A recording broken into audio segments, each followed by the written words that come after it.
Good evening, everyone, and welcome to Bay City Players as we present another original play. My name is Mike Wisniewski, and I am glad you have joined us for our 10th online performance. Last week, we brought you an original play by Illinois playwright Peter McDonough. Tonight, we are thrilled to present the original comedy, The Current, by Michigan playwright Sean Paraventi. Bay City Players is excited to participate in the Make Art virtual campaign started by our friends at Midland Center for the Arts. We would also like to thank our season sponsors, Chemical Bank, Independent Bank, Landell Packaging Systems, Skorupski Family Funeral Home and Cremation Services, Wildfire Credit Union, and Michigan Sugar. Bay City Players is dedicated to our mission of providing high-quality theatrical experiences for the entertainment, education, and enrichment for all members of the community. The show must go on, but virtually. So if you are enjoying our virtual performance brought to you by the original playwrights, please consider making a donation by going to our website and click the donate link. Now, just a little bit about the play you're about to see, little synopsis. Mary and her friends go to see a psychic to kick off her bachelorette party. It's all in good fun, but when Madame Camille begins to probe too deeply, the women question their ability to leave to celebrate elsewhere. Later, after closing the bar, they all return, one by one, to deal with this Miss Camille. How did she know the things she knows? Was she trying to stir up trouble between the friends? Will this harmless visit end up causing irreparable damage? One thing is certain, the friends never could have predicted how the evening turns out. So that's a little bit about the show you're about to see. So with our doors still closed, we are grateful to use this platform to connect with each other, so feel free to comment as the show goes on and let us know what you think. Our cast comes to you with little rehearsal time and without access to our theater has found props to use from their own home. If you are interested in participating in future programs such as this, please send us a message on our Facebook page or message MJ Wisniewski personally, and I will add you to the list. Also, stay tuned for our next performance. More about that at the end of the show. Now, cast, when I call your name, give a wave to the audience and let them know your character's name and where you are from. Marcy Rogers. Hi, I'm Marcy Rogers, and I am playing Madame Camille, or Madame Camille, whichever you prefer. And I am coming to you from Midland, Michigan. Isis Simpson.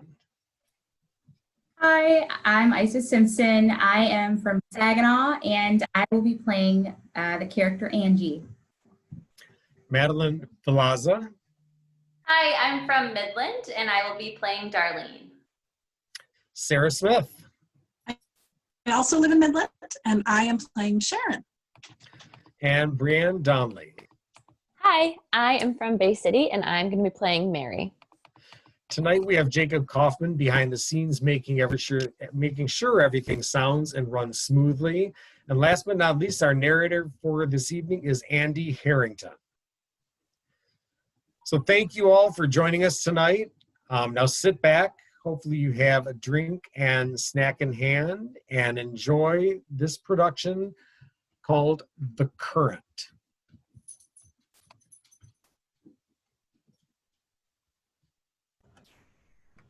Act 1, Scene 1.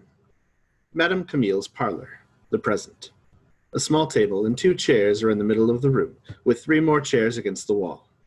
Bookshelves along one wall contain various items, including, but not limited to, books, vases, jars, and candles, and there is a curtained-off recess between them. There is a door that leads to the outside, and 2 doors opposite that lead to a bathroom and the rest of Madame Camille's house. Madame Camille sits at the table and stands as you enter. Welcome. Come in. Have a seat. So, you want to know the future, do you? Are you absolutely sure? Do you really want to know what's going to happen to you? I mean, most people would rather live in misery of what they know than dive into the unknown. Why else would people stay in jobs they don't like or relationships that don't make them happy? Oh. But perhaps you're braver than most. So, let's proceed. She goes to a shelf and picks up a crystal ball. I will gaze into my crystal ball and see what is revealed to me. Actually, I don't really need this. It's more for show than anything else, just a prop. And if you want to know a little secret, it's not even crystal, it's just glass. Crystal is expensive. And I have 2 young sons who apparently don't know the difference between a crystal ball and a soccer ball. Not that this crystal ball isn't a useful tool. Really, it helps free your mind. Now, all these tools are somewhat useful. The tarot cards, sometimes they tell me exactly what you need to know. Oh, and this. And this plastic dinosaur, it's one of my son's toys, which they know they're not supposed to leave in here. She starts to take it out of the room, but then puts it back. Anyway, I admit a lot of what I do is for show because when people come here, they expect to be entertained first and foremost. And as far as having their fortune told, that's usually secondary. And what is the future anyway? To quote Eugene O'Neill, there is no present or future, only the past, happening over and over again now. According to Buddha, all that we are is a result of what we thought. So I guess we are creating our own future as we speak, or should I say as we think. And my favorite quote regarding the subject, if you've got 1 foot in the past and 1 foot in the future, you're taking a dump all over the present. I'm not sure who said that, but I'm pretty sure that it wasn't Buddha. Anyway, enough stalling on my part. I never should have gotten that quote of the day calendar. Let's get started. But just remember, the future can be a scary place. Almost as scary as the past. Scene 2. Madame Camille's parlor, sometime later. 4 friends are there. Mary, Angie, Darlene, and Sharon. Mary is wearing a traditional bachelorette party veil. Angie is talking quietly on her cell phone in a far corner. Darlene is also looking at her cell phone. They're all drinking wine. Did you get off your phone? You promised no work tonight. Mary takes off her veil and tries to put it on Angie's head. Angie shakes her off and walks away. Mary puts the veil back on. That girl is unbelievable. And who are you texting? I'm not texting. I'm updating my Facebook status. See? I'm at the psychic with my girls. The bachelorette party evening is just starting out. Angie ends her call and joins the group.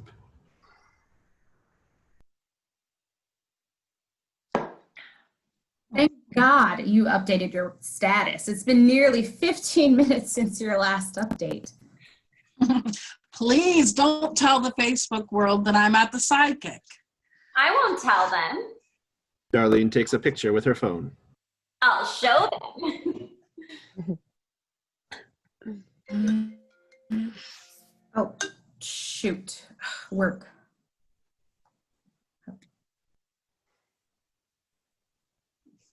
I should check my Match.com account. Match.com? I thought you were on eHarmony. Well, I'm on both, and I use Tinder. Oh yeah, I'm on JDate too. But you're not Jewish. I like to keep my options open. Besides, I'd convert for the right guy. Joining all those sites seems a little Romantic? desperate. I think what Sharon is trying to say is it doesn't seem like you've had much luck with the online dating. I know, but look at the profile of this new guy I've been talking to. Oh, he's cute. They never look like their pictures. And he works in sales. He probably sells French fries and Big Macs through a drive-through window. Angie ends her call and rejoins the group. And he's close to his family. And that means he lives in his parents' basement. Look how sweet his profile is. He despises all human suffering and wants to make the world a better place. They running for Miss America? Let me see that. She grabs the phone and reads. He loves all children, and he can't pass by a baby without going goo, goo, goo. Creepy. Sharon takes the phone and she reads. Oh, here's the topper. You need to be okay with him having female friends because his mom is his BFF. I think I just threw up in my mouth a little bit. Wow, hard to believe this guy is still single. I think what the girls are trying to say is that you can do better than him. I know, but it's just so hard to meet somebody. I mean, you have a great guy, and Angie, you have a great guy. I do. And Sharon, you have... A different guy every night? That's not true. Sometimes I take Tuesdays off. I just want to do whatever it takes to find someone. You will find someone, Darlene. You're too good of a person not to. You're sweet, you're beautiful, and you deserve someone spectacular, not the king of cuddling. Is that really his username? I guess the Prince of Puke was already taken. Okay, enough about me. This is your night, Mary. From now on, it's all about you. Yep, it's all about Mary tonight. All of our focus will be on you, Mary. Her phone rings again and she looks at it.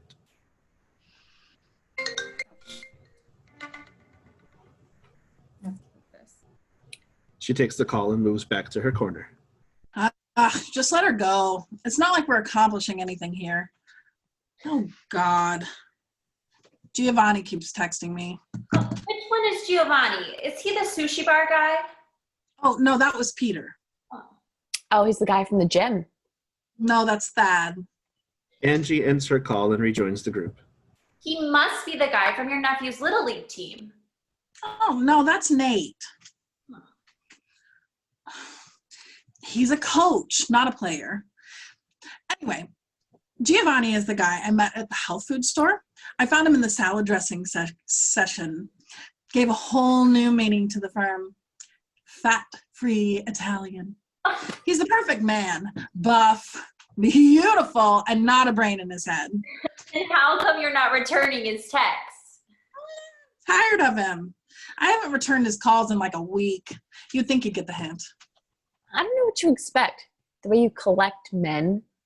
I don't collect men. Collecting implies I keep them.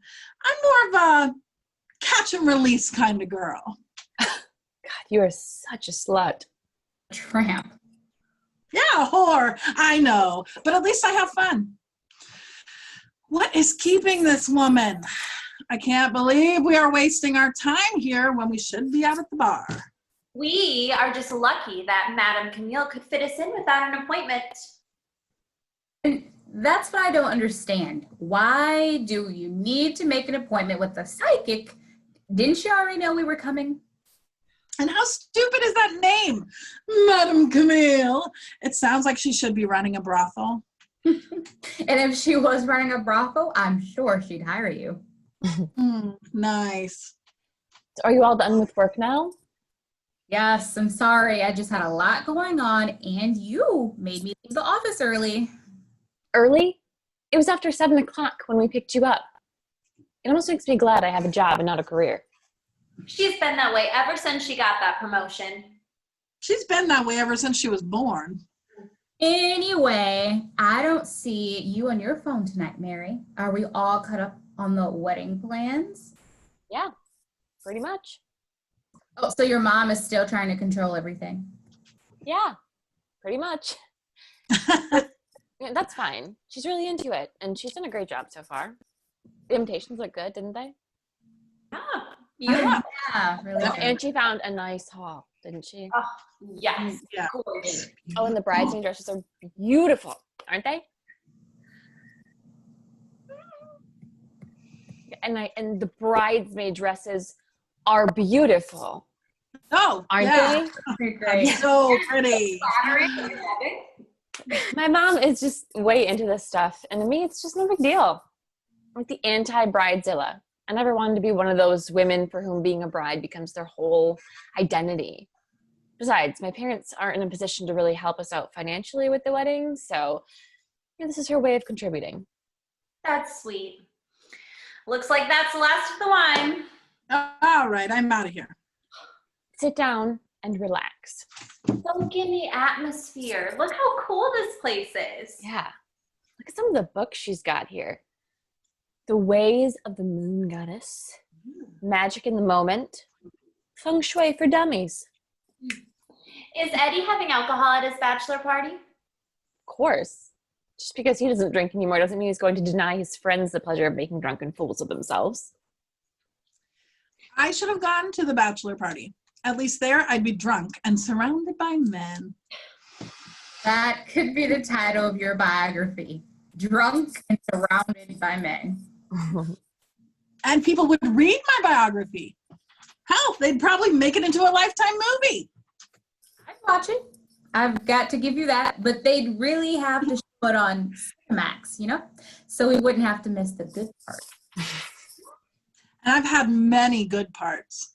This night not being one of them. Hey, you want to play catch with her crystal ball? I'm game. Sharon moves toward the crystal ball, but Darlene blocks her path. You two need to take this seriously. I've been to Madame Camille before, and her predictions were right on. She told me I was going to change careers, and sure enough, I did. Sweetie, I'd say a career change was fairly predictable. You were selling Amway products on the internet. That's very fascinating. Let's just leave. This is Mary's night, and we only leave if she wants to leave. You don't want to leave, do you? No, let's stay. This is going to be fun. We still have plenty of time to get to the bar. And for you to pick up a random guy. Let's face it, you are just trying to live vicariously through me. Perhaps married life isn't all it's cracked up to be. Oh, it's cracked up to be. It's tedious, monotonous, and a lot of hard work. Gee, I guess I have a lot to look forward to. Ignore her, Mary. She's kidding. Tell her you're kidding. Oh, our spunky little friend is right. I actually do like being married most of the time. Sure, Joe may be slightly overweight, fat, and yes, he doesn't know how to dress himself or even feed himself for that matter, which is kind of amazing because he keeps putting on weight, and God, he knows he doesn't make a lot of money. Wait, why did I get married again? Because you love Joe. That's right. I love my husband. I know he's not very sophisticated or handy around the house, and our sex life sure isn't what it used to be, and boy, does he have a serious mother issues. Wait, why do I love Joe again? Ugh, what is keeping this woman? She said she just had a phone call to make. I'm sure it won't be much longer. You probably needed to call Dionne Warwick for some advice. Ooh, maybe I should fill in for her. She picks up the crystal ball. Look into my magic crystal ball and it will reveal your future. Actually, I doubt this thing is crystal. I'm pretty sure it's just glass. I don't think you should play around with that. Why? Do you think something scary will happen? Maybe. Mary snatches Mary? the crystal ball. At the very least, you should be respectful of Madame Camille's belongings. She returns the crystal ball to its resting place. Fine. I won't tell your fortune then. Psychic abilities actually run in my family. Really? Do tell. You know my Aunt Maureen, the one who was kind of strange? The one who shaved her head, gave out all her possessions, and joined a cult? No, that's my Aunt Betty. Oh, you must be talking about your aunt who was stalking Pat Sajak, the one who thinks Vanna White is a space alien. Don't we all? No, that's my Aunt Amy. Which one is Aunt Maureen again? The hippie, the one who followed the Grateful Dead for all those years. Yes. Oh, right. I should have realized that. For a while, she actually made her living as a regressive psychic. A regressive psychic? She could predict the past. And there was a big demand for that? Are you kidding? At Grateful Dead concerts, she made a killing just telling people where they parked their cars. That's it. I'm going to the limo, and I'm going to get a drink. She starts to leave, but Madame Camille enters. Oh, sorry. Sorry to keep you waiting, ladies. Which one of you would like to go first? First, I thought just Mary was getting her fortune told. Here is the big surprise. I paid for all of us. You shouldn't have. Don't worry, it didn't cost that much. I downloaded 2-for-1 coupons on the internet. No, I mean, you shouldn't have. 2-for-1 psychic coupons from the internet? What is the world coming to? Why don't we start with you? Okay. Hey, let me ask you a question. How come it seems like Nostradamus keeps making predictions, yet he's been dead for hundreds of years? Oh, I'm not sure. I guess the same way Tupac kept making albums years after he died. Why don't you have a seat right here? The rest of you can sit there if you'd like. Now, if possible, could you ladies put your phones on silent for the readings?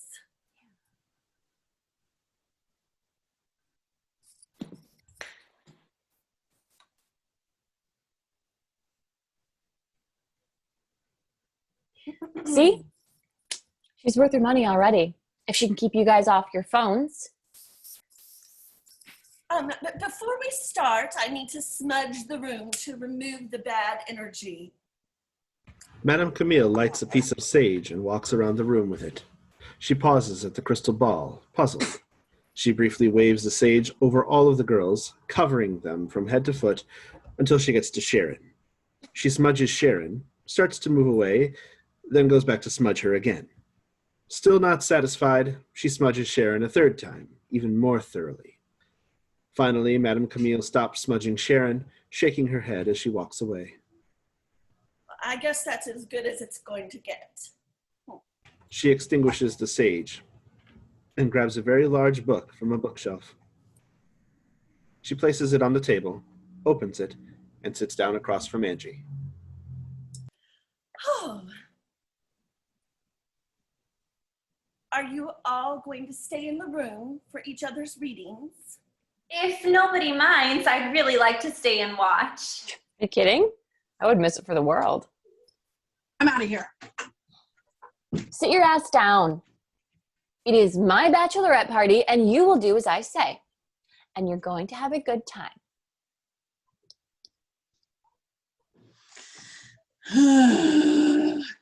Yes, mother. I really thought everyone would like this. Ignore her. This was a great idea and a wonderful present. Okay, there are a couple of things I need to make clear. I can only reveal what is revealed to me. What I see and hear is only one possible future. It's not written in stone. Of course not. That would mean you have some accountability. It does seem to have more disclaimers than the pharmaceutical commercial. there are many different futures out there, and what we do now obviously affects them. So it's kind of like the Terminator? You are correct, Sarah Connor. Also, a lot of times what I see is symbolic. Like if I see you being wheeled around in a wheelbarrow, it could mean you are a landscaper, but it probably means you're about to get dumped by your guy. That's why I never dated a landscaper. I can't always answer specific questions, although I try my best to. Like I said, I can only reveal what is revealed to me. Any questions? Let's get started. What is your name? Angie. And what is it you wish to know? I don't know. I better come up with something important. Let's see. What I really want to know is what happens on next week's episode of True Blood. Well, in order to save Bill, Sookie agrees to become Warlow's fairy vampire bride. Bill becomes enraged, which leads to an unlikely alliance with a werewolf, and a certain someone may or may not be pregnant with a vampire baby. Come on! How could you know all of that? It's a rerun. Psychic smartass, I like it.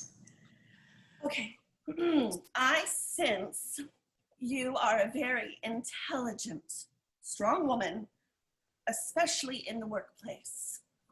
Wow, she's good. And yet, you are having tremendous doubts. Is that true? I wouldn't say tremendous. But you're the most confident person I know. Well, ever since this promotion, I've been freaking out a little bit. Really? I can't believe that. There's a lot of pressure on me. I'm young, I'm a woman, and I'm in charge, and not everybody likes that. I feel like I always have to prove myself. I feel like I have to work much harder than anyone else. Well, you don't have to be perfect. No one is, not even you. Now that's a place lie. In the workplace, you are an incredible force, and the sky is the limit on how far you can go. Like I said, she's good. But I sense that other areas of your life might not measure up. Yes, she is. Or she was listening in earlier when Angie was talking about Joe. You'll go next. Do me a favor. There are 3 jars on the shelf back there. Reach into any one of those without looking and pull an object out. Angie goes to the shelves. She reaches into one of the jars and pulls out a rock. She returns to the table and sits down. Oh, Well, you are very opinionated, aren't you? I'm not opinionated. It's just I'm always right. I feel as if you have been having a running argument with someone. Like, and perhaps you know you're wrong, but you don't want to admit it. Me? Wrong? You must be wrong about that. I've never, ever been wrong in my life. Well, Madame Camille opens the book to a different page. without looking, place the rock somewhere on this page. Oh. You've always been a goal-oriented person and usually accomplish everything you set out to do. I don't know about that. You know, it's true. She's always been an overachiever. Is the number 7 significant to you? 7? I don't know. 7 days in a week. 7 C's. 7 dwarves. I don't think she's talking about dwarves, Snow White. It could be a metaphor. Nothing comes to mind. I'm hearing that it has something to do with a goal you set for yourself, a goal you feel you will never achieve. 7, that's just... What? Oh, it's nothing. I can't think of any significance regarding the number 7. This is definitely a personal matter and not a work matter. Nothing comes to mind. Well, perhaps you feel like this goal and other goals you have interfere with each other. And I don't think that's the case. Look, I can't think of anything regarding the number 7. Let's just move on to someone else. Oh, are you sure? I haven't really even... Yeah, I'm sure. It's been a hoot, but I've had enough. Oh, we hardly spent any time at all with you. I'm fine, really. Very well. If you want to come continue later, just let me know. I will. Angie stands and starts to move away. Madame Camille stands as well. Wait! I'm picking up on something here. I'm sensing... What? I'm sensing that you four need a refill on your wine. Okay, maybe she's not a complete fraud. Madame Camille fetches a bottle of wine from the next room. She fills everyone's glass, then returns to the table and sits. Now, I believe it's your turn. Why don't you have a seat up here? Oh, goody. She's a non-believer. Oh, I was picking up on that. Your name is? Sharon. What is it you wish to know? Don't you know the answer to that question already? All right. What the hell? Is there a rich man in my future? Is that really what you want to know? Absolutely. Very well. Without thinking about it, go pull something off the top shelf over there. Sharon reluctantly goes to the shelf and hesitates, trying to figure out what to grab. Don't think about it. Just grab something. Do it! Do it! Sharon grabs the plastic dinosaur, walks back to the table, and sits. This is ridiculous. Interesting. Madame Camille reaches over the table and pulls a hair from Sharon's head. Ow! Was that really necessary? No, but it was fun. Actually, single hair can tell a lot about a person. Our entire DNA makeup is in our hair. How we wear our hair tells a lot about us. Do we use it to hide or perhaps draw attention to ourselves? Oh, this is all very fascinating. Madame Camille takes the hair and shoves it into the dinosaur's mouth. She contemplates it. Wow. You are actually a very creative person, aren't you? I guess. Do you work in a creative field? Okay, you got that one right. I work in advertising. Actually, I'm picking up on something more personal. Are you an artist? A painter? Or perhaps a writer? Well, She is a terrific artist. You should see some of the paintings she's done. They are absolutely amazing. It's true. This girl's got skill. I used to paint, but that's ancient history. I'm not into that anymore. You cannot choose to stop being an artist. Just like you didn't choose to be one in the first place. It's part of who you are. It's in your soul. And if you deny who you really are, you will never find true happiness.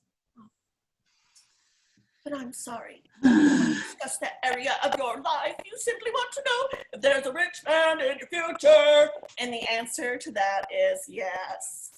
I definitely see a rich man in your future. Good. Actually, I see a lot of men in your future. Are you sure you're not looking at her past? Hey, I can't believe you can come up with that one. Yeah, I must be slipping. Ha ha, I get it. I sleep around. Let me be more specific. Do I end up marrying a rich man? Sharon, do you want to get married? Yeah, of course. I mean, eventually I do. And I would just appreciate if the madam could confirm that I end up marrying a rich man. Well, that's not clear. I see you in a long-term relationship with a very rich man, but I see you leaving that man for a man with very little money. You will fall deeply in love with that man, and end up marrying him. That's sweet. That's wonderful. That's bullshit. I don't want to get married to some broke-ass lover. I see you marrying for love, not for money. I see you finding happiness like you never imagined. Ugh, that's just wrong. Look, I don't mind being called a tramp, Or a slut. Or a whore. but for you to say that I'm going to marry a guy with no money, that's where I draw the line. I've had enough of this bullshit. Wait. There is something. There's something from your past. A tremendous weight you are carrying around. I see a boat. Does that mean anything to you? A boat? I don't know. Water symbolizes relationships.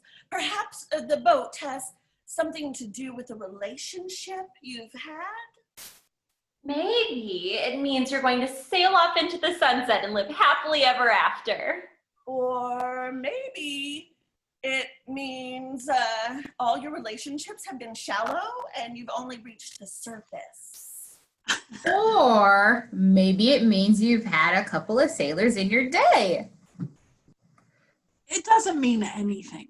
You are way off base on this one, Madame Camille. Are you sure, Sharon?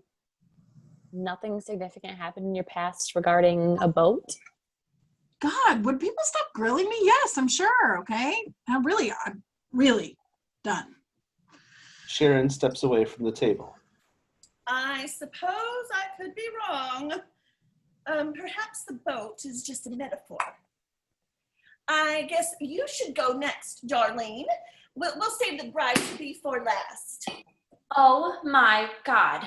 How did you know that she was the bride-to-be? Just a lucky guess. How did you know that my name is Darlene? I dove deep into my psychic powers for that information. You've been here a half dozen times before, sweetie. Now have a seat. Darlene sits, closes her eyes, and braces herself like she's riding a roller coaster. It's okay. You can relax and open your eyes. Oh, are you left-handed? Oh my God, yes. Is that bad? Let me see your left hand. Are you going to read my palm? That is so old school. A palm is merely a starting point. Keep your hand out, please. Madame Camille goes to the shelves and grabs a turkey baster. She rests the turkey baster on Darlene's shoulder. She squirts a drop of liquid onto Darlene's hand and sits to examine the hand.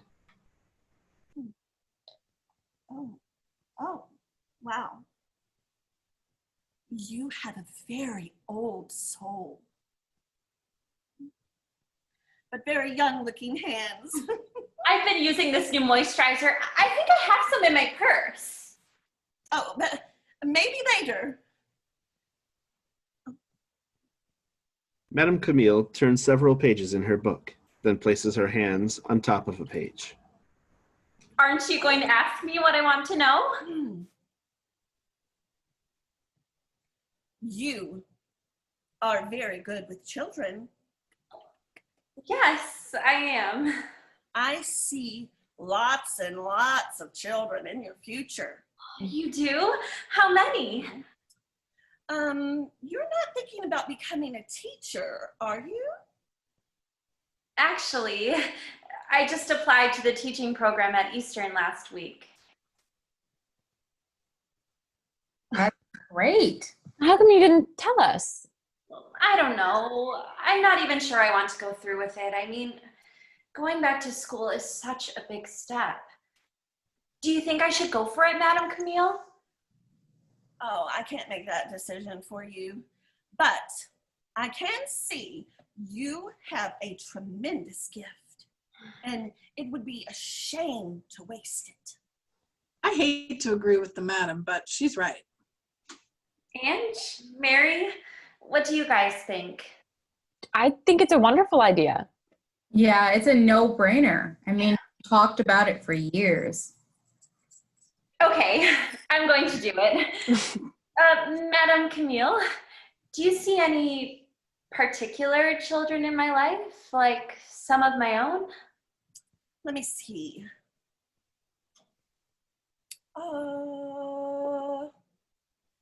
That's not as clear. What do you mean, not as clear? What am I hearing? You do want to have children, don't you? I've always wanted children more than anything else. What's the matter, Madame Camille?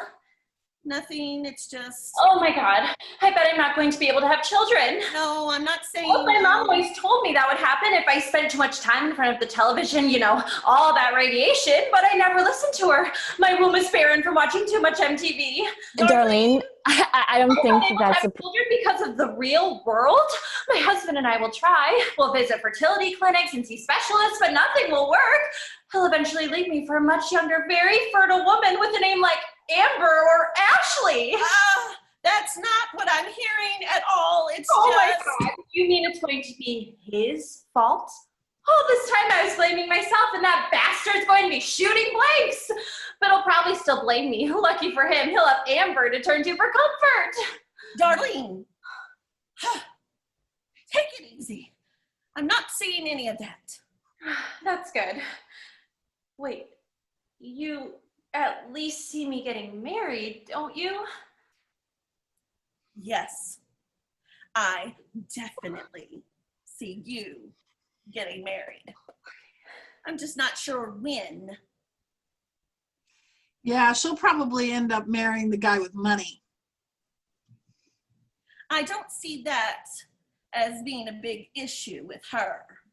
You'll find a great guy one day. I think so. It just might be a little later in life. Okay, that's good.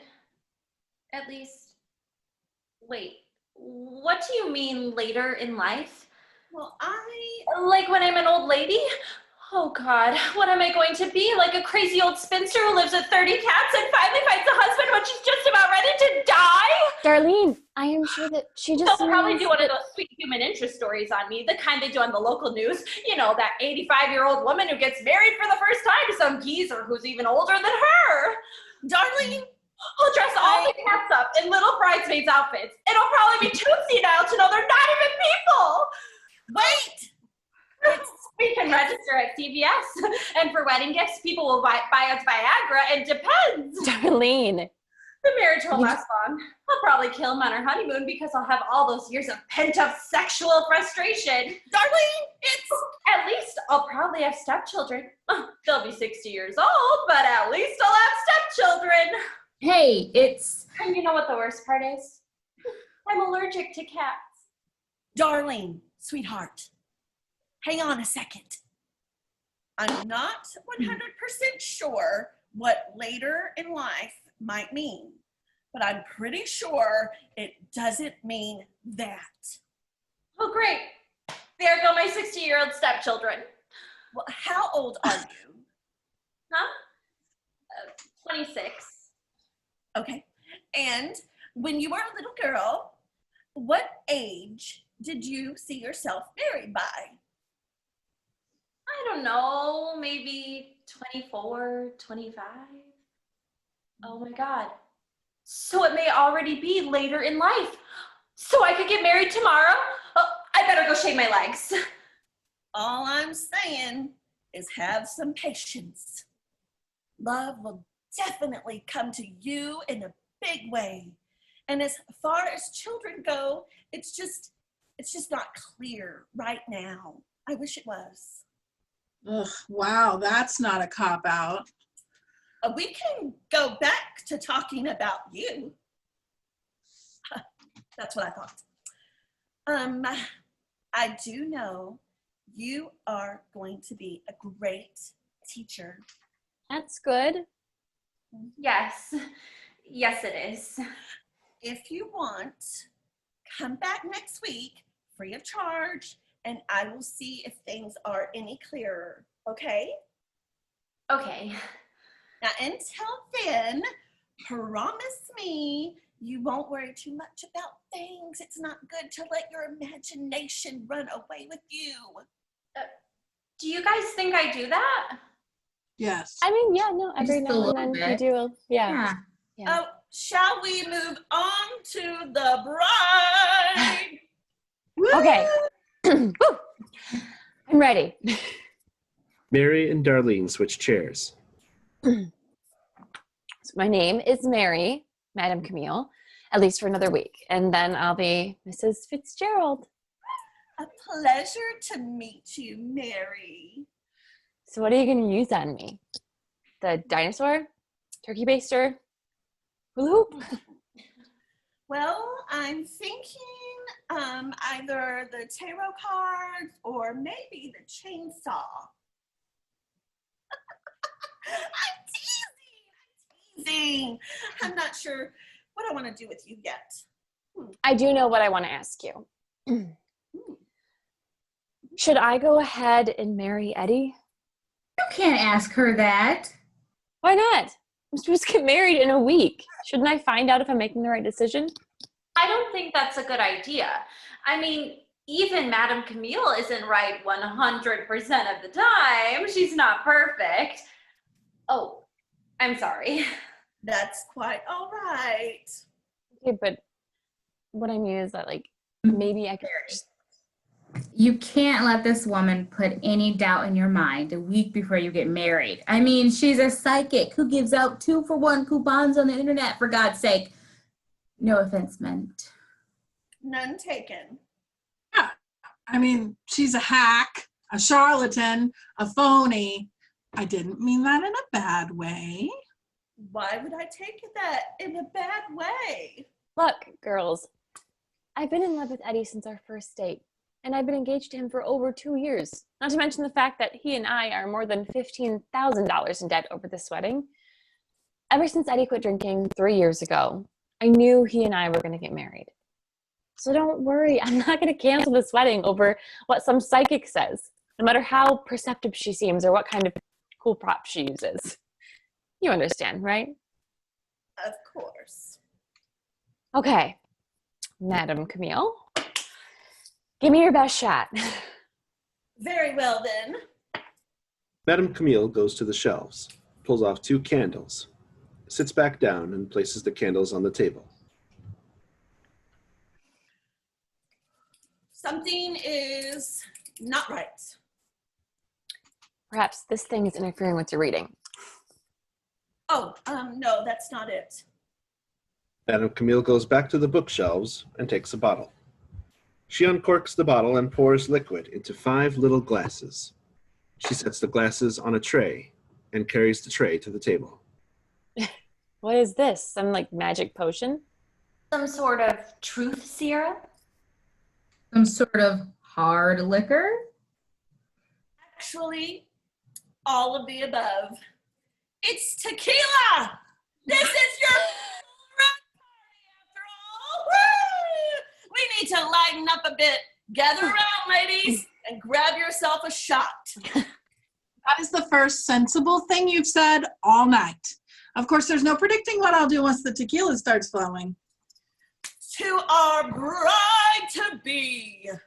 Our bride-to-be.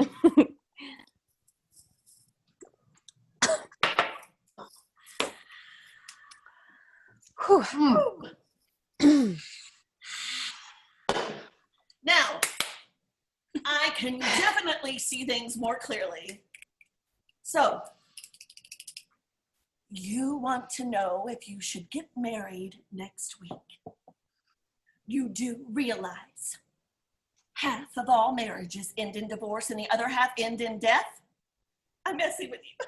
I'm messing with you. I am entitled to a little bitterness after all. I was married once. Luckily, my marriage ended in the more preferable way of the two. Madame Camille, I didn't know you were divorced. Did I say I was divorced? Oh, you're messing with us again. Doesn't that ruin your credibility a bit, the fact that you're divorced? I mean, shouldn't you have known not to marry the guy? I was young. I couldn't resist him. He was in a band and had a really cool leather jacket. Ooh, been there. Huh. Besides, Been I there. got my 2 sons out of the deal, so it was worth it. And even though he was a lousy husband, he has actually turned into a pretty good father. Madame Camille, I didn't know you had kids. I can babysit for you if you ever need it. Looks like I'll have plenty of time to do it, considering I'll never have kids of my own. Darlene, don't think like that. I never said that. But regardless, I would be honored to have you babysit my sons. Of course, if you spend too much time with those two, you might not want to have kids of your own. Anyway, enough about me. Let's get back to Mary here. She hands Mary a lighter. Light this candle. Mary does. Madame Camille picks up the candle, puts it down, blows it out, and fans the smoke, all while watching Mary.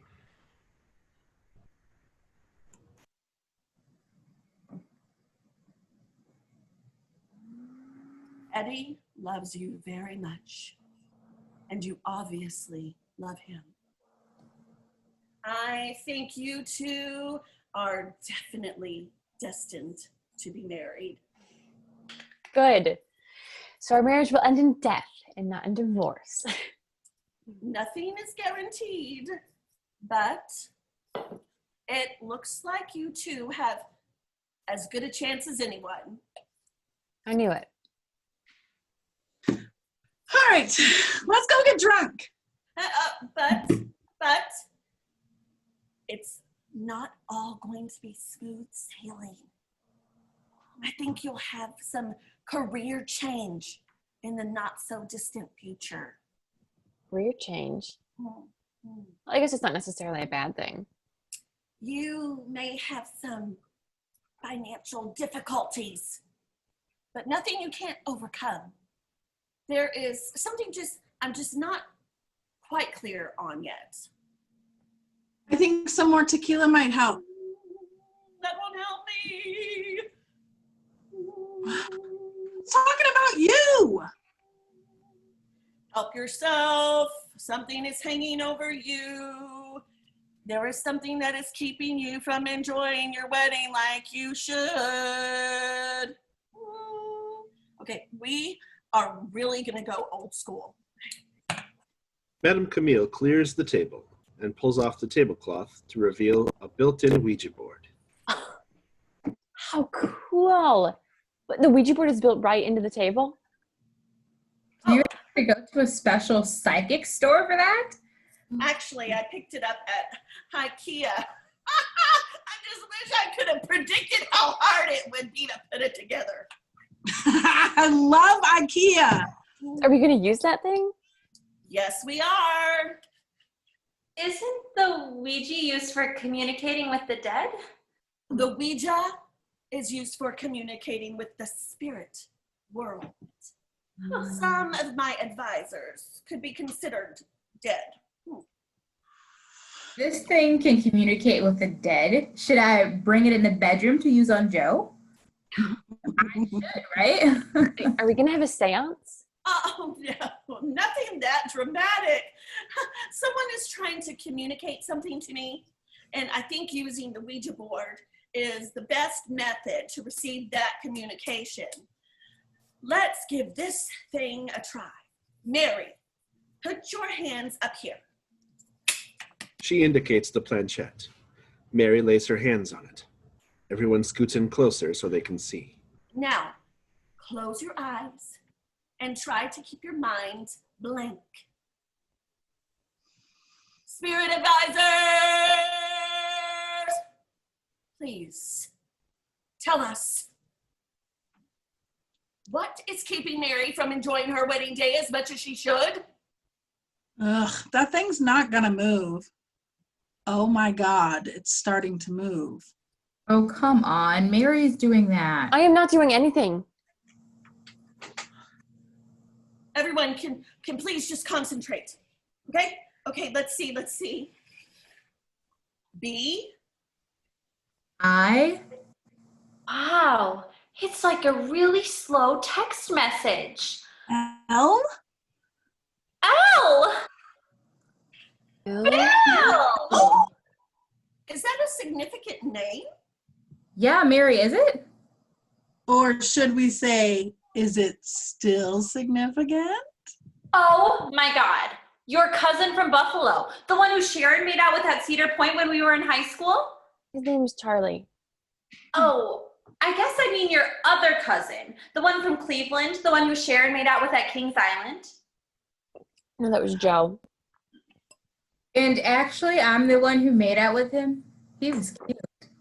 Okay, I must be thinking of your cousin who lives up north? The one Sharon made out with at Six Flags? Okay, I'm thinking you're going to either run out of cousins or amusement parks very soon. Oh, no. That was my cousin Julie. Hmm. It was a phase I was going through. Hey, is she gonna be at the wedding? I'm not sure I'm bringing a date. I just want to keep my options open. Remember when Julie used to date guys and she had that boyfriend and his name was Bill? I bet the Ouija board is talking about him. Yeah, that must be it. Or maybe it's referring to your college boyfriend. Oh, has he been on your mind lately? I haven't spoken to him in forever. That's not what she asked you. I don't know.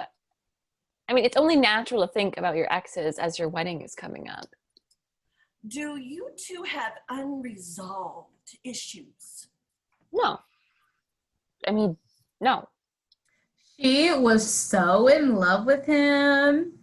He broke her heart. He broke it off and went to join the Peace Corps. That selfish bastard. I'll never forgive him for that. I don't want to harp on this. It's just that the Ouija board clearly spelled out Bill. We did exchange emails a couple of weeks ago. We're Facebook friends. No, it was no big deal. I just dropped him an email to let him know I was getting married. It's not like I still have feelings for him. Besides, he's living in Zimbabwe and running an orphanage. He is so hateful. And if he wasn't living in Zimbabwe? Just because I sent him an email does not mean I have any doubts. He is not weighing on my mind. Perhaps it's another Bill. This is definitely something in the present. I'm not hearing it as if it is from the past. Look, this is ridiculous. I've had just about enough of this. Oh, but come on, we can stay and see all Ugh, we've had our fun and games, but I refuse to sit idly by while the Madame messes with Mary's head a week before she gets married. Sure, you've gotten a couple things right, but you've also been very off base as well. You know what? My boss's name is Bill. That didn't even occur to me. He and I had a big fight yesterday. That's been on my mind. That's probably why the Ouija board spout out, Bill. And you said I might have career issues and financial problems. Oh my God. Do you think I'm going to lose my job? Because we already can't afford the wedding, and I'm going to lose my job. That's not necessarily what is going to happen. Okay, that's just great. Now you have her thinking that she's going to lose her job. Where do you get off? I'm sorry. I'm just telling her what I hear. I'm not trying to upset anybody. But you are. Let's get out of here. Come on. Maybe we should leave. Mary, wait. My advisors keep trying to tell me something. They can see you. You're not going anywhere. Does that make any sense? Going anywhere? Yeah, she is. She's going to the bar. Let's go. Yeah, that's probably a good idea. I'm not upset. I just think it's time to move on. Yeah, this hasn't exactly gone as I imagined it would. I thought this would be a good present for everyone. It has been. I just think it's time to leave and get to the bar. They collect their things to leave. I'm sorry if I upset you ladies. If you'd like, I'll refund your money. No, don't be ridiculous. Of course not. Yes, I think that would be the right thing to do. Come on, let's go. She grabs Sharon. If any of you want to come back in the future, I'll give you a free reading. I feel like we've only scratched the surface. Thanks, but I think I've had my fill for a while. Yeah, I'm good. I don't think so. I'll call you next week. You know, you've got a lot of nerve. The last thing I would ever do is come back and see you again. Watch my backside as I leave, because this is the last you will ever see of me. The girls exit, leaving Madame Camille alone. Somehow, I doubt that. End of Act 1. Act 2, Scene 1. Madame Camille's parlor, later that evening. There is a loud knocking at the door. Madame Camille enters from the other part of the house, wearing a robe. She was obviously asleep. She opens the door. Mary enters, carrying a bottle. Hey, Madame Camille. I hope I didn't wake you. No, it's 2 a.m. Why would I be sleeping? Good. Did you go for a drink? Oh, no thanks. I grabbed the bottle out of the limo. We just dropped the rest of the girls off, and then the driver dropped me off here. He's coming back in a little bit. He wanted to go vacuum the vomit out of the limo. Oh. No, it wasn't me. It was poor Darlene. And I told her she shouldn't mix drinks. Or you shouldn't mix Taco Bell and White Castle. After watching her get sick, I know why they call them sliders. Thanks for the visual. How can I help you, Mary? You know why I came back here. And I don't mean that in like a bad psychic pun sort of way. I came back here because of the whole Bill thing. Okay, but would you like some coffee or something? No, thanks. No, I'm really not a coffee drinker. That's probably why you're still awake. You shouldn't drink coffee at this time of night. Yeah, that must be it. Mm-hmm. Why don't we sit down? They sit. I'm getting married in 1 week. 7 days. Actually, 6 days. Actually, 6 days, 17 hours, and 23 minutes. but who's counting? And 1 week, I am going to be Mrs. Fitzgerald. Look, I wasn't trying to put any doubts into your head about getting married. What I see and hear isn't it's often open to interpretation. But nothing I was told warned me against you getting married. And I know that Eddie is a great guy. He's always been a great guy. Even when he was drunk, he was a great guy. He was a great drunk. And that's why we split up a couple of years back. Well, not because he was a great drunk, but because he had a drinking problem. And, now the night of his bachelor party, he was home in bed at midnight, and I am the one drinking at 2 a.m. Well, there's nothing wrong with having a good time every now and then, especially on the night of your bachelorette party. Eddie made some mistakes back then, some huge ones. And it took a long time for him to come back, to earn back my trust. But he did. And I've never stopped loving him. I think you two will be very happy together. Bill was my first, I mean, like the first guy I had sex with. Yeah, I got your meaning. I was talking about Bill, my college boyfriend, not Bill, my boss. He wasn't my first or my last or anywhere in between. I've never had sex with my boss. I didn't think you had. Of course, maybe if I had, I wouldn't be about to lose my job. That's a joke, by the way. He's gay, so I don't think sleeping with him would help save my job at all. And maybe Eddie can sleep with him. He's a pretty boy. Do you want to see a picture of him? Sure, why not? Oh, you're right. Oh, he is a pretty boy. He looks like a model. I know. And he's smart. And everyone loves him. And one day he's going to make a lot of money. Although he doesn't make squat yet. And he's going to be paying off his law school loans for a long time. Now, Bill is probably never going to make money. And he sure isn't a pretty boy. He's cute in like a sort of pathetic way. Kind of like a three-legged puppy. I'm talking about Bill, my ex, not my boss. Yeah, I figured that. Like I said, Bill was my first. Can you believe I waited until college to lose my virginity? Sharon slept with every guy at our high school and several girls, and perhaps a teacher or two, but not me. What a fool I was. I think that's nice. Sometimes I wish I would have waited longer. I was 16.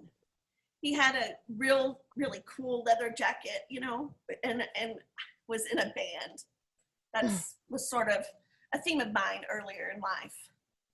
I had a boyfriend all through high school. Donnie. He sure wasn't in a band, but he was president of the science club. I dated him for 3 years, and I never slept with him.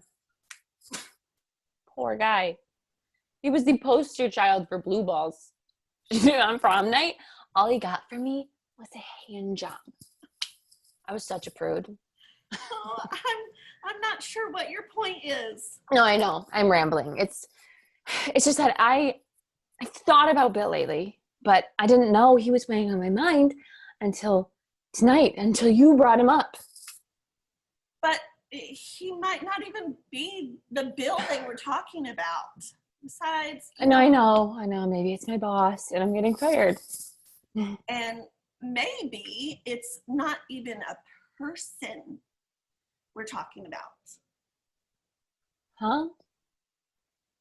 You mentioned your concern with how much the wedding is costing. Yeah, the bill for the entire thing is over $18,000. Oh my God. That must be it. It's the bill for the wedding. The point is, I don't know. That's just one of the many possibilities. And I think there might be something else bothering you. I think perhaps that we should continue with our reading. I was picking up on something right before you left, and it was really important. I know that it was so important. I know. What? Oh. Gee, I wonder who that could be. Who could come pounding on your door at this time of night? That is so inconsiderate. Madame Camille goes to the door and looks through the peephole.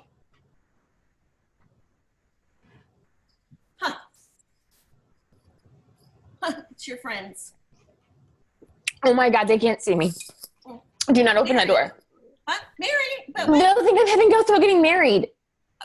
wait, you're having doubts? That's why they can't see me. Well, unfortunately, I don't think they're going away. Oh my God, I need to hide. Well, go behind the curtain there. I'll try to get rid of them quickly. Okay. Mary hides behind the curtain. Madame Camille opens the door. Angie and Darlene enter. Good evening, girls. Just the two of you? Yeah, we ditched the other two. Darlene hugs Madame Camille. I love you, Madame Camille, despite what she has to say. I think I better sit down. She does. Darlene falls in and out of sleep during the following. I'm a little drunk. You might want to get her a waste paper basket. Madame Camille goes and retrieves one. So, how can I help you two? Help? That's a laugh. After the damage you've done, you're offering help? That's like asking the arsonist to put out the fire. Believe it or not, my purpose was not to wreak havoc on you and your friends. Look, it's late and I'm tired, so why don't you tell me what your issue is and perhaps I can help put your mind at ease. Besides, I thought you escaped our session rather unscathed. I did. I'm not here for me. I'm here on behalf of my friends. The only little thing you implanted in my psyche was the big mystery surrounding the number 7. And that has no relevance for me, none whatsoever. Okay then, let's talk about your friends. I mean, 7 is maybe the most insignificant number of all numbers to me, and I work in finance. Well then, let's move on. Yeah, 7 is, I get it. 7 means nothing. You're just here for your friends. right, my friends. I mean, for you to mess with poor Mary a week before she gets married, not to mention what you did to poor Darlene here. Right, Darlene? Darlene! Angie smacks Darlene's arm. I love you too. I think I need to use your bathroom. It's right back there. Darlene makes a run for it, holding her mouth. Look what you've done to that poor girl. Was it me or the alcohol? Or perhaps it was the Taco Bell or the White Castle?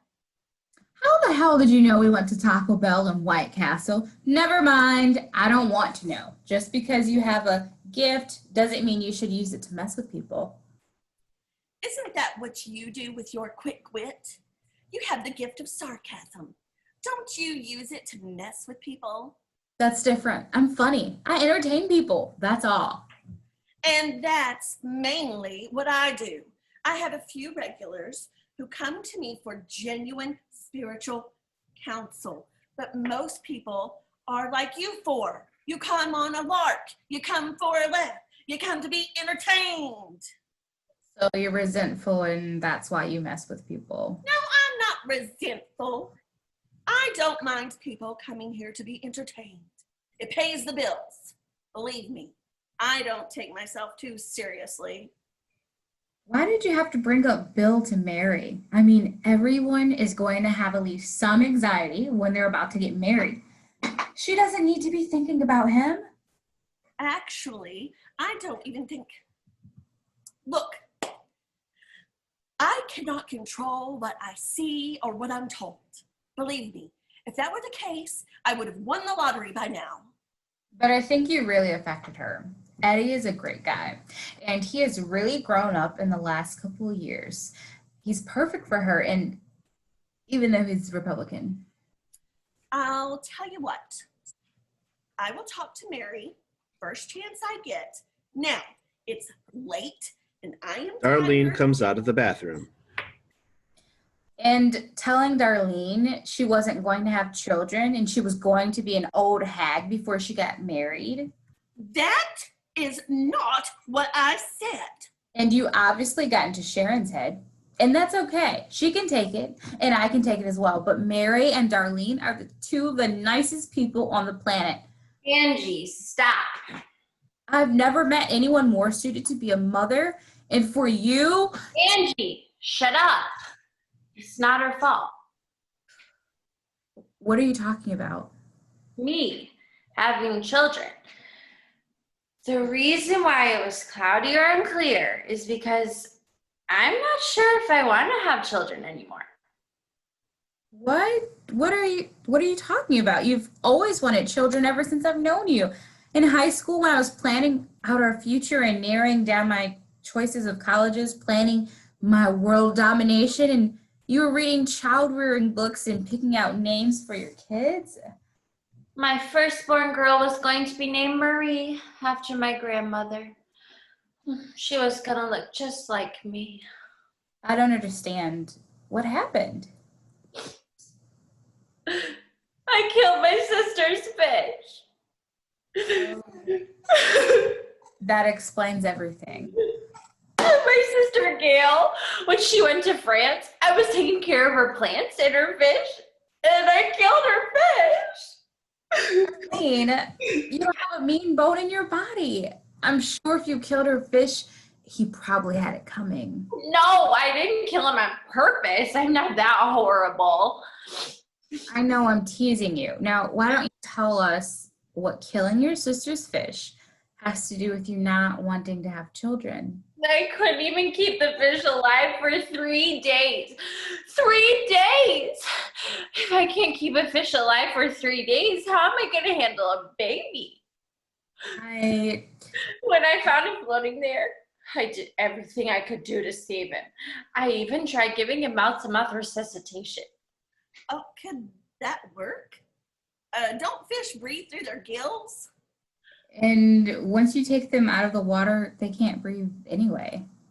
Oh my God. So all I really did was finish him off? Arlene, it was probably his time to go. Hey, why are you referring to the fish as a he? I mean, you can't tell the sex of a fish by just looking at it, can you? You're right. He could have been a she. Maybe she was meant to be a mother someday, and I robbed her of the chance. So why should I be a mother?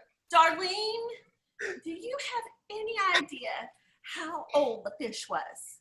I mean, fish don't live for that long. Yeah, especially when I'm taking care of them. Arlene, I'm sure Madame Camille was right. It was probably just the fish's time. I don't know. I mean, she looked so healthy. All she did was swim all the time, and you know what great exercise that is. Well, sometimes that's the way you go. But at least the fish died doing what he loved, swimming. That's the way my Uncle Charlie went on the golf course, doing what he loved most. What? Did he have a heart attack? No, he actually got hit with a flying 3-iron. Someone on the next fairway lost his grip. Oh. Oh, great. I just took up golf too. There's another thing I'm going to have to give up before I kill somebody else. Okay, you're gonna have to get over this. It's a fish. It's not that big of a deal. I bet your sister didn't even care. She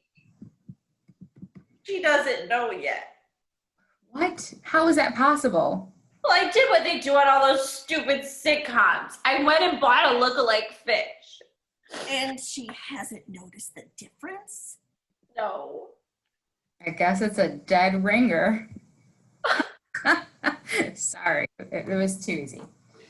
When I realized I couldn't resuscitate her, I froze her little body to preserve it. And then I took the little frozen fish body to pet stores all over town till I found the one that looked exactly like the original.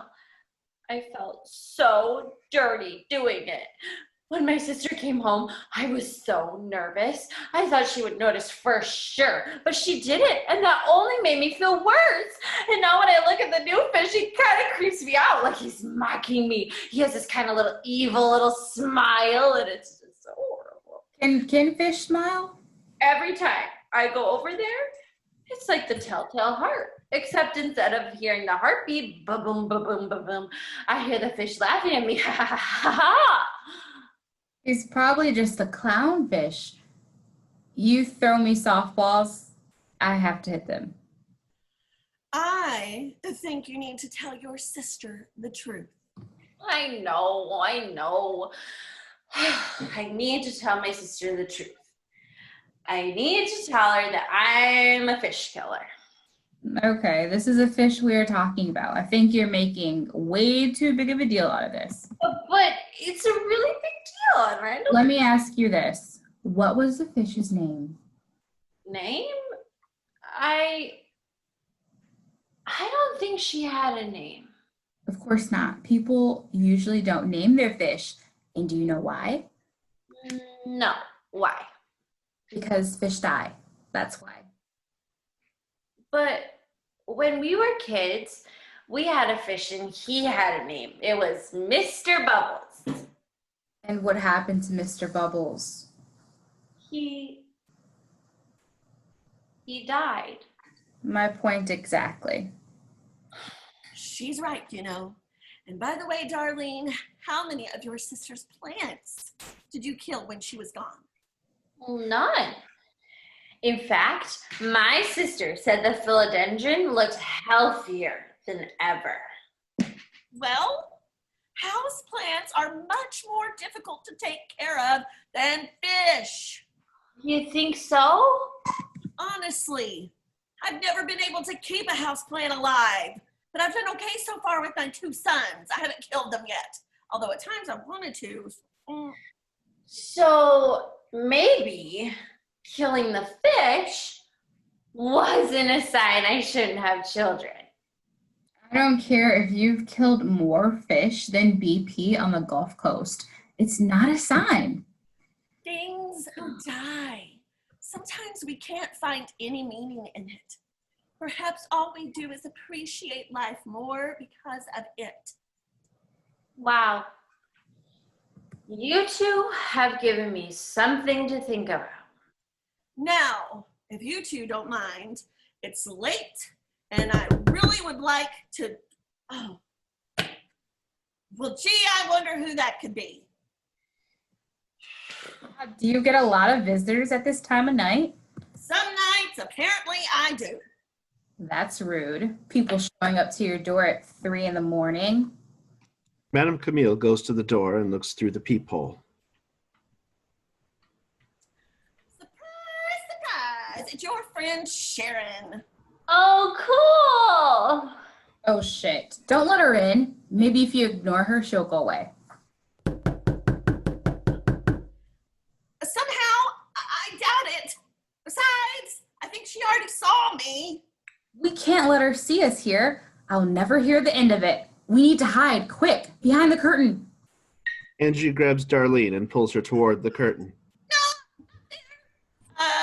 Go in the bathroom. Go in the bathroom. Try to get rid of her quickly. I'll try.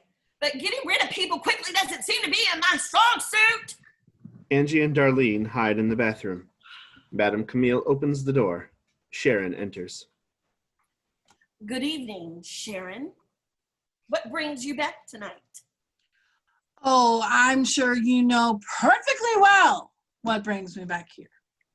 Sharon goes to the bookshelf and grabs the tequila bottle. Do you mind if I have a drink? Nope. Go right ahead. You know, I'm glad to see you're still awake. I came back here to apologize.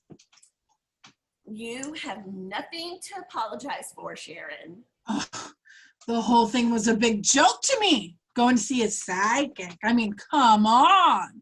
You don't have to explain yourself. No, but you've made a believer out of me. I don't know how you do it. I mean, how do you do it? May I? She reaches for the bottle, and Sharon gives it to her. Madame Camille takes a swig. Mm. Okay. It's not easy to explain. And when I try to, it often makes me sound insane or at the very least weird. I hear things, although they're not always voices. And I see things, although not always in visions. I don't think that would make sense, even if I hadn't been drinking all night. You know, it's like karaoke. Oh, now I understand perfectly. Yeah, it's like the music comes on and I can hear it, and then the words pop up on the screen when it's time for me to say them. But unfortunately, I can't always pick out the song that plays. Oh, so you have no control over what's revealed to you.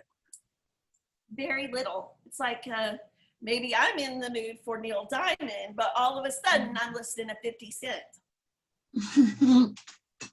No, it was scary how much you knew about me, from artistic stuff all the way up to the boat. I really don't think this is the best time to be discussing. You know, when I was young, my dream was to be moving to Paris and study art. You know, it's not too late. I'm sure there is a plane leaving tonight.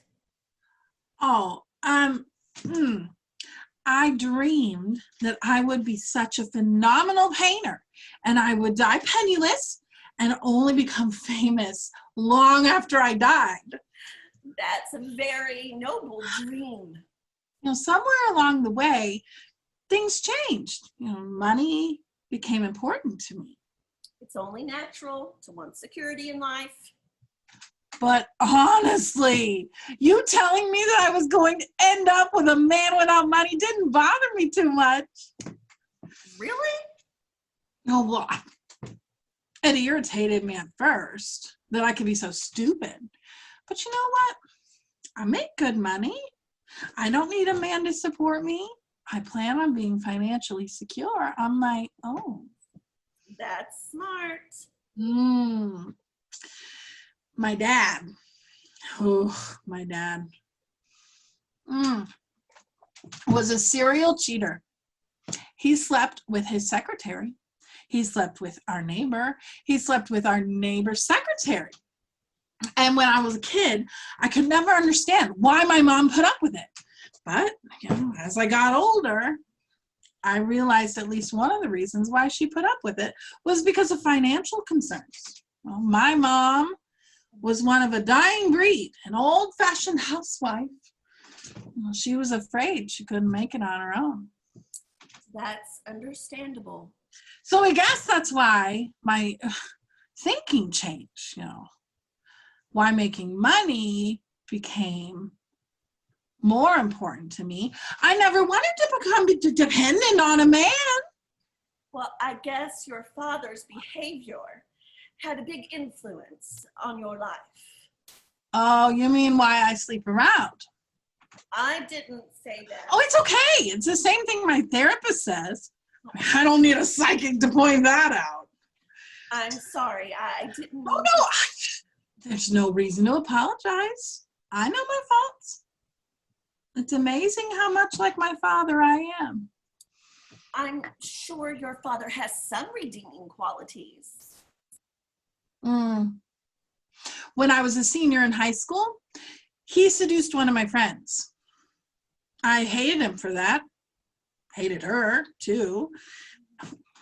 We were in high school. To get back at him, I seduced one of his good friends. God, I was messed up. I don't hate my father anymore. I just hate the fact that I'm so much like him. Well, we've all made mistakes. Well, that brings us back to the boat. Oh, look, Sharon, it's late. The mother of all mistakes. This really isn't the best time to discuss this. Well, I thought that I had buried it, but you unearthed it. Why don't you come back tomorrow or later in the week if tomorrow is no good? And then Well, of all the mistakes I've made, of all the regrets I have, that night is the one night I wish I could take back. Sharon, I really don't think we should go there now. Why not? I'm pretty sure you already know what I'm gonna say. The more reason not to say it. But I mean, sure, they were broken up at the time, and we were both really drunk, and I hardly remember it.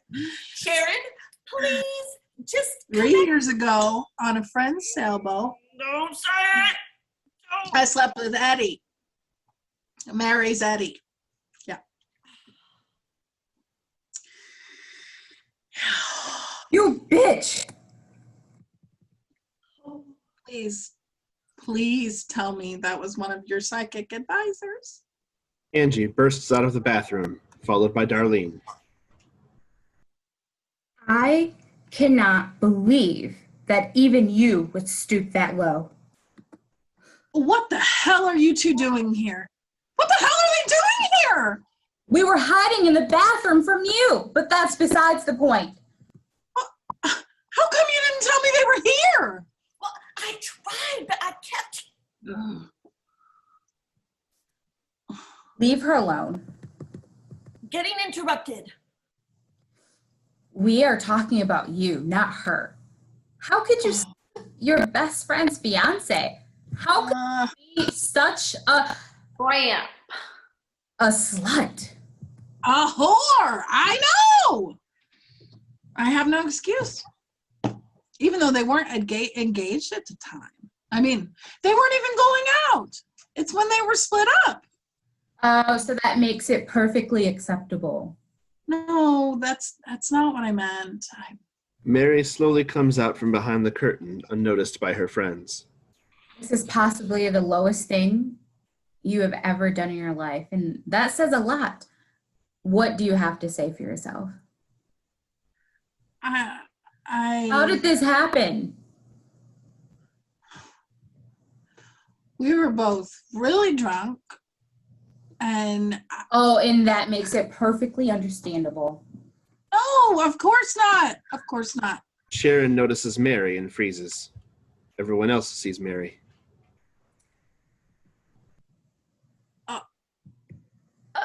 Oh my God! Madame Camille made Mary materialize out of thin air? Been here the whole time.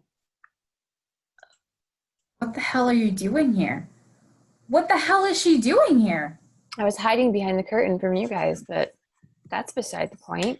Well, we were hiding in the bathroom, which really came in handy if you know what I mean. Why didn't you tell me that she was here? I tried to, but I kept getting Interrupted. Mary, I don't know what to say. Except I'm really sorry. Well, sorry alone isn't going to cut it. We're going to need a little bit more than that. I can speak for myself. She's right. What do you expect me to do? Just forgive you and let it go? Yes? No. I don't blame you if you never forgive me. How did this happen? I need more details. Oh God, Mary, I don't really think that we should relive it. I deserve at least that much.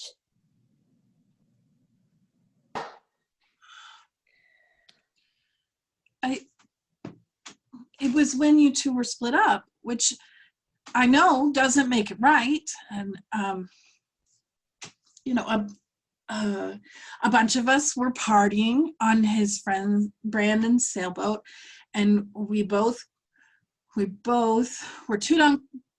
We were too drunk to drive, so we crashed there separately at first, but somehow during the night we ended up together. And I know it sounds lame, and it's no excuse, but I don't even remember how we ended up together, but we did.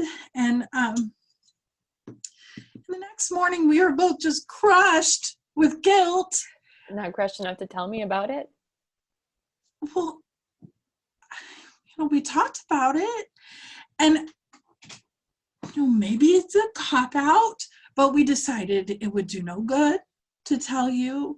Why hurt you just to make ourselves feel better? That's lame. Angie, please.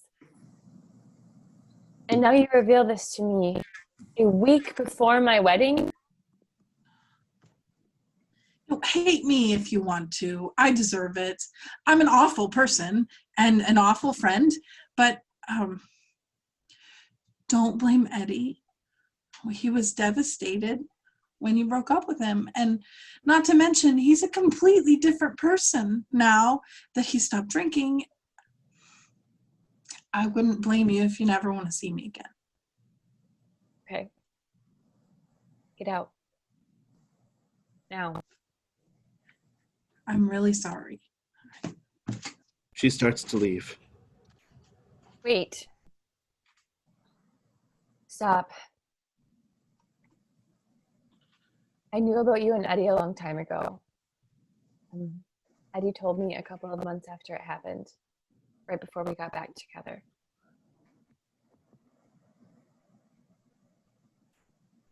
Wow. I did not see that coming. You knew already?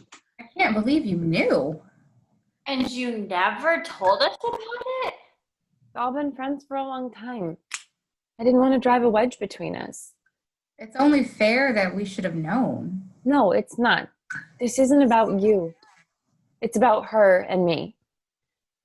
Besides, I needed to remain calm when I was dealing with this. I would have remained calm. Yeah, right. Look at the way you reacted just now. You were ready to tear her head off. Yes, but I would have done it in a calm way. I can't believe you knew this whole time. How come you never said anything? I went back and forth so many times on whether I was going to confront you about it.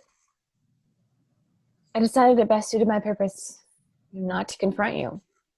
What the hell kind of purpose did you have?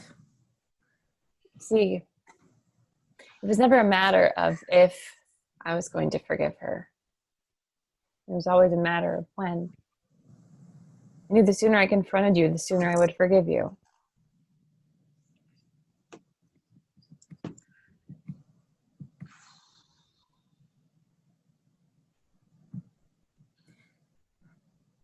Even when you're trying to be mean, you do it in a nice way. Not at all. I didn't tell her this because I wanted to see her suffer. I saw how much it was tearing you up, so instead of relieving you of your burden, I let you live with it. I guess there is a certain logic in that. It really did tear me up. I've never felt worse about anything in my life. I could tell that. Actually, I shouldn't have been mad at all. Eddie and I were broken up at the time. But still. And in reality, you actually did us a favor. Huh? Eddie quit drinking shortly after that night. Sleeping with you made him realize he had hit rock bottom. I didn't mean it like that. Yeah, you did, and it's fine. I was going to let the whole thing stay buried, but I guess it was just meant to come up. Maybe that's why we ended up here tonight. You, all three of you, you're like sisters to me. And I love all of you. And we love you too. Come on. I think we should get going and let Madame Camille get back to bed. But Mary, what brought you back here in the first place? Was it the whole bill thing? Yes, but I think Madame Camille and I have it all figured out. I was worried about the bill for the wedding. Really? I mean, I guess that makes sense. I said that was a possibility, but I don't know for sure. Look, Mary, maybe you are worried about the bill for the wedding, or maybe 6 months from now you'll run off to Zimbabwe to be with Bill, but you love your fiance so much you forgave him for sleeping with your friend. So I think you two have a pretty good chance. And Sharon, maybe, sweet, maybe you will end up marrying a rich guy, but I know what you really want, truly want, is love. And Darlene, dearest, precious Darlene, maybe you will make a horrible mother, but you are the nicest, kindest person I've ever met, so I highly doubt it. Yes, I do have a gift. I do see things a little more clearly than most people, but I don't have all the answers. I'm not Oprah. I'm a psychic who lives in Hamtramck, Michigan, for God's sake. Oh, Madame Camille, you are the best psychic ever. Besides, I don't think that is what was really troubling Mary the most. What do you mean? Right before you left the first time, my advisors wanted to let me know they could see you, that you're not going anywhere. It seemed like that was something they really wanted you to hear. They wanted me to hear that I'm not going anywhere. Mm-hmm. Mm-hmm. I'm not going anywhere. Mary sits down, removes her veil.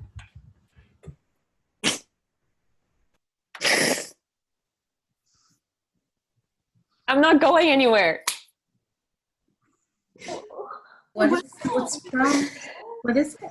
Look, I love Eddie more than I ever thought possible, and I'm grateful I'm marrying him. It's just that I'm afraid that when I become Mrs. Edward Fitzgerald, that I, Mary, will cease to exist.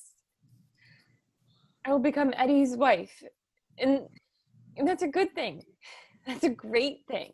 But I will no longer be an individual. I'm not going anywhere. I'm not doing anything with my life. Did you get it? Listen, sweetie, you are a spectacular person. Don't you get that? Angie, you have a great career. And so do you, Sharon. Darlene, you want to be a teacher, and that's fantastic. But me, I have a dead-end office job. Mary, there's so much more to life than what you do for a living, you know? And not to mention, you are about to marry a great guy. And that's a hell of a lot more than I have at this point in my life. Don't get me wrong. I know how lucky I am to have Eddie. It's just, Angie, you have this brilliant mind for business, and you're so funny.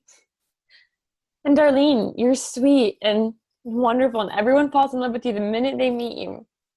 And Sharon, you are creative and artistic, and you're the slut we all wish we could be. But what am I?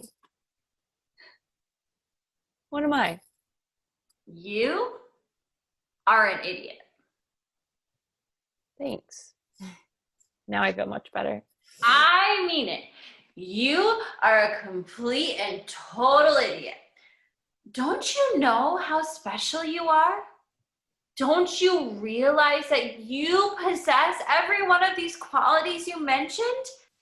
You're brilliant and sweet and creative and, well, you're not a slut, but you're everything else. It's true, Mary. I don't know where I'd be in my life without you. You've always been the person I've relied on most, the person I've looked up to most. Come on. Really? God, Mary, you are the smartest person I know. You're even smarter than I am, and that says a hell of a lot. And you're about to marry a pretty boy lawyer. Do you have any idea of how envious most of your friends are? And so what if you have a dead-end job? You're still young. You can still do whatever you want with your life. You've been awfully quiet, Madame Camille. What do you think? I think you have some wonderful friends, and I don't think it takes a psychic to figure out how special you are. You're not going anywhere, Mary. You are here to stay, and you're not going to lose your identity when you get married. And believe me, you're not the only one going through a quarter life crisis. Meaning you? Yes, me. Oh God, I can't believe I'm about to say this out loud. I've never admitted this to anybody except Joe. It's just that ever since I was a little girl, I've always wanted to have 7 kids. You? 7? Yes, 7. Madame Camille was right about something else. Big. Okay, I can't believe it. Miss clinging to the top of corporate America. Miss Millionaire by the time she's 40. Even like other people's kids. I swear to God, if this ever makes it out of this room, I will kill each and every one of you. I think it's sweet. Not the killing us part, the wanting to have 7 kids part. It's not too late, you know, if that's what you really want. It just goes against everything I've stood for, everything I believe in. I mean, 7 kids, I'm not even Catholic. Having a lot of children won't necessarily prevent you from being successful in your career. Then I'd have to sleep with Joe at least 7 more times. Not necessarily. There's artificial insemination. Or you could have twins. Or triplets. Or you could just get really drunk and pretend that he's someone else. That would be like reliving my honeymoon. You're awful. Why don't you just admit it? You are totally in love with your husband. I've just confessed to the fact that I've always wanted to have 7 children, and now you expect me to admit I love my husband. Out on your life. Besides, we're supposed to be helping Mary right now. Oh, I'm actually feeling much better now. Picturing you with 7 kids helps a lot. I know a place where I could bury your body and no one would ever find it. I wouldn't count on it. I could dig a hole big enough for 2 people psychically. I really am feeling better now. I've had these thoughts going through my head for a while. And I felt foolish. I mean, I realize how good I have it, but I guess it was good for me to get all this off my chest before I get married. See, we were meant to come here tonight. I couldn't ask for better friends. And you're the glue that holds us all together. I think this calls for a group hug.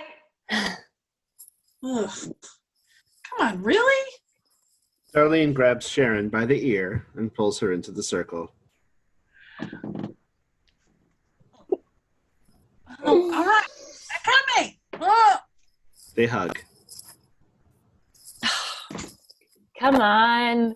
Let's get out of here and let Madame Camille get some sleep. Good night. Thank you for Thank everything. you. Seriously. Get you. It was great. Let's get out of here. I'm really pretty tired. Yeah, and I'm pretty drunk. And I'm pretty hungry. You guys want Denny's? They start to exit. Mary is last. Mary, don't forget your veil. Madame Camille picks up the veil and gives it to her. Mary puts it on. Oh, yeah. Thanks. Don't want to forget that. This has truly been an evening that I will never forget. Me neither. Mary exits. So, we beat on boats against the current, borne back ceaselessly into the past. I'd say that that is the most fitting quote for this evening. It's from F. Scott Fitzgerald, the very last line in The Great Gatsby. Well, I don't want to be born back into my recent past, and at least not again tonight.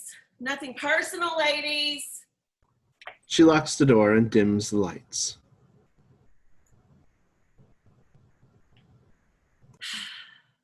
But as far as the future goes, who knows?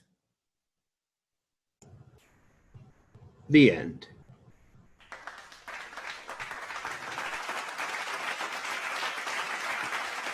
Thank you, everybody. Wonderful job, cast. Yay.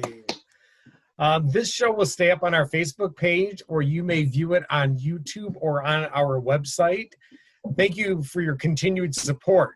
Next Tuesday, we are trying something different. We will be presenting 4 original plays, 4 different authors, and they are 10 to 15 minutes each. So it's something new for us, and we think you will enjoy them. So watch our Facebook page for more information. Thank you for watching tonight, and see you next week. Thank you.